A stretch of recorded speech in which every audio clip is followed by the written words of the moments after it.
আসসালামু আলাইকুম ভিউয়ার্স, আমাদের কবরস্থানের কাজ চলতেছে, সবাই দোয়া করবেন।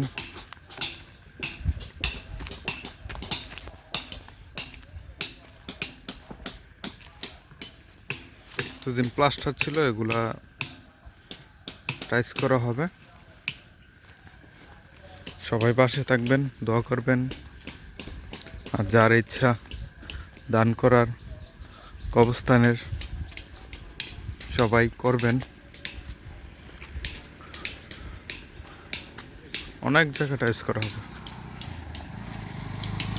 এগুলো আগে ছিল প্লাস্টার, এখন খুলে এগুলা আবার টাইস করা হবে।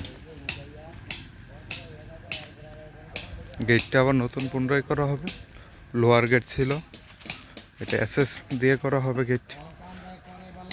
অনেক কাজ করা হবে।